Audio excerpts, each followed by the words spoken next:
and how do you relate it to mercury? How do you make the connection between the two?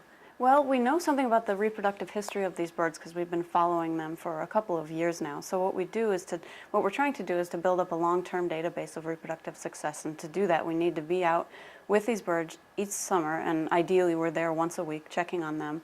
And it just involves going out, identifying whether the bird that you banded on that lake is still there, returns each year. They have a high degree of site fidelity, so they're expected to come back to the same lake and the same territory, and they also mate for life, so in theory they should be with the same mate on those lakes. And you go out and check first at the beginning of the season to find out if they've returned.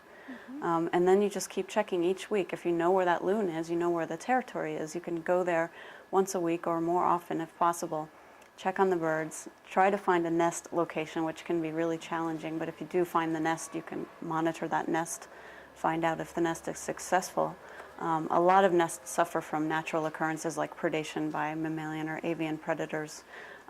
Water level fluctuation is another problem for loons. Sometimes they just get flooded out naturally.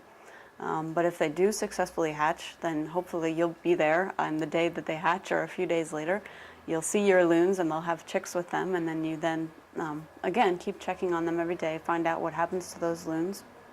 If they make it through, I think, the first 6 weeks or so, then they're probably going to survive to the fledgling stage, which is around 11 weeks.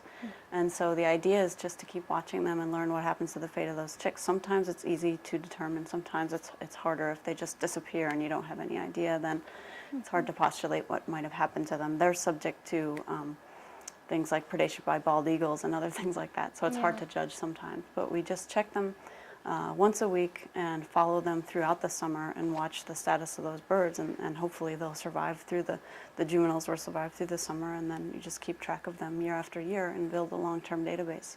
And because we can track that reproductive success, and we also have data on mercury levels in the system, we can look at the health of individual loons and relate the reproductive success of individual loons to levels of mercury in different lakes.